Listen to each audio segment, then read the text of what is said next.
Hello, my name is Meredith Clay, and I'm here today interviewing with Professor Allan Stam. He's the Professor of Public Policy and Politics at UVA, author, researcher, and former Dean of the Batten School of Leadership and Public Policy. In honor of Veterans Day, I will be asking a few questions about his view of democracy as a veteran, as he served as an armor officer in the U.S. Army Reserves, communications specialist in the Army Special Forces. Professor Stam, thank you for being here and for your service. I'm going to start off with the question, how has your experience as a veteran shaped your perspective on democracy? Oh, good afternoon, Meredith. Thanks for taking the time to talk with me. So, I think of democracy as basically a conflict resolution mechanism. So the United States is the first, the biggest, the wealthiest democracy the world's ever seen. And at the foundation, essentially, we have this conflict resolution that's based on conversation, discussion, so free speech is at the core of all of that. And so we have this system of government that has enabled the United States to thrive basically like no other country has. Well, as such, that's really threatening to some countries, not all, but many countries. So authoritarian countries, for instance, the things that make our democracy work, free speech, freedom of association, freedom of assembly, those are really threatening to these other countries where you have a leader that wasn't put in place through a democratic electoral process. And so as a veteran, I've always seen our role, the veteran's role, the service person's role, as defending democracy, defending the United States, and the United States as this special place in the world system that each of us as a citizen, we have a responsibility to participate in these conversations, these discussions, a responsibility to vote, and some of us have volunteered along the way to also serve in the defense of that system. Yeah, that's very interesting. Thank you. That actually kind of leads me into my question. What does it mean to embody democracy, and what actions, such as voting, can everyday citizens take to live out what you perceive as the duty of living in democracy? Yeah, that's a great question, and I think it's really important, particularly in sort of our conflicted times, our tense times that we live in, and for both young people and for people outside of universities. The first one is to be well informed. So every citizen in the United States has the right to vote, to participate in this process of picking our government. And the government's there, they're essentially the ones, as the Declaration of Independence says, they're the ones to protect those, rights that we have, our right to liberty, happiness, pursuit of happiness. And so if you're going to be involved in picking this government, you have an obligation as a citizen to be informed. I think you have an obligation to participate in these conversations, to be both persuasive of people, so say you know something that's you have a great idea about a better way or better candidates or a better form of government, well then you should be able to persuade your classmates, your fellow citizens, people in our country, that this idea is a great idea. And at the same time though, I think we all have a responsibility to be open-minded, to be able to listen to other people, to hear, maybe I don't agree with you, but I have a responsibility to listen and to hear you out. And I think that's something that we've lost a little bit of over the last few years. Absolutely.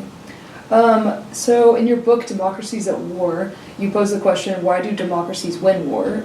And present your answer. Briefly, what do you argue is the reason for those that have yet to read it? So the reason we wrote this book is that the traditional view of international politics and military history was that democracies were at a disadvantage. And so some political theorists, particularly those that were the theorists of the fascist governments in the 20th century, said, well, democracy is great, it's a wonderful system, it's great, it makes people happy, but it's a luxury. Can't afford it. In the international system, it's a really dangerous place, and states' first obligation is to provide for the security of their country. Democracies, people have always been skeptical for hundreds of years that people would vote their way out of having to serve, and so that they would be weaker. Well, so we had looked at a handful of cases and said, in these cases like World War II, the United States is largely responsible for winning, along with Great Britain, another democracy. World War I, the United States comes to the rescue of many of these countries in Europe. The United States is a democracy. In the Middle East, Israel is a winning country. So we were like, what's the deal with that? And so we spent a lot of time, and the answer comes down to, one, democracies do a much better job of picking the fights that they become engaged in. Then, if they do end up in a war, the citizen soldiers of those democracies tend to fight with more initiative. So in authoritarian governments, those soldiers basically do only as they're told. And there are circumstances where sometimes the soldiers actually know what's best. And democratically sort of designed military systems just perform better under those circumstances. Cool. So how do you feel democracy has changed since you served? Yeah, that's a sort of a really good question and a sad one. So right now we're living through a political realignment in our country, where by that we have a two-party system, and so we don't, in a parliamentary system, they evolve the numbers of parties. In a two-party system, we're stuck with our parties, the two parties, and so they evolve and change who makes up the coalition in each party, if that makes any sense. Well, during these periods where both parties are moving around, who's in and who's out of their coalition, these realignments, and they happen in the United States every 50 to 75 years, those tend to be periods of very contentious politics. Well, at the same time, we have all this contestation, political infighting going on. We have the rise of the internet, social media, our legacy news media has changed a lot, and so the effect of all that is our country politically, our democracy, is as polarized as it's been in our country's history. So we'd have to go back to the probably middle part of the 19th century, a period just before the Civil War, to see a period where the two parties' members or supporters were so antagonistic towards one another. And so it makes for sort of fraught, dangerous, tense times, and it really has a corrosive effect on people's ability to have these conversations that are essential to making democracy run well. Thank you so much for answering these. I'll leave you with one more question. Sure. What advice would you give young people today for actively participating in American democracy? You somewhat covered that earlier. But Well, you anything asked. else? Yes. So, first off, learn some history. Fair bit of history. Learn how our system works, both the government system and our economy, because our economy is sort of drives so much of what happens in our country. And so what does that mean as a college student?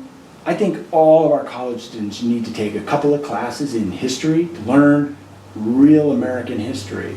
You need to learn about how the American political system works. So take a couple of politics classes, one in American government, one in comparative government, so you see how the rest of the world works.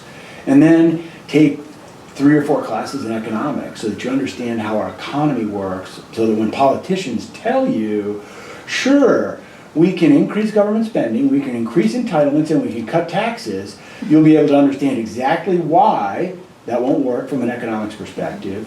2, you'll be able to point back in history and say, no, they actually tried that 3 times, and every time it was a disaster. And then you can point to understanding our political system, the processes through which we can actually make change or block bad changes that will be coming down the pike.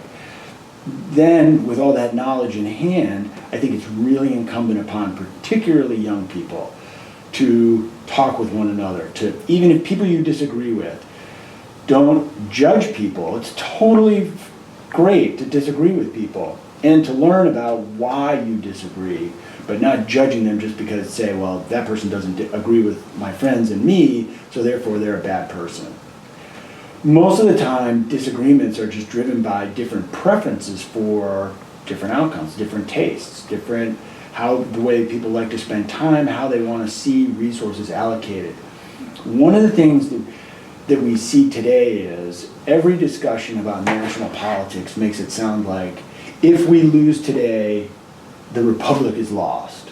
It's over. But again, if we look back at history, over 200 years, no party has ever maintained power for more than 15 or 20 years. The pendulum swings back and forth. And so losing today doesn't mean you're out of the game forever. And people need to realize, okay, maybe we didn't win today. That means we need to sharpen our arguments. We need to get better at persuasion rather than saying, it's over, I hate all those people. Right. Thank you so much. Oh, you're very welcome. Thanks for taking the time to talk with me.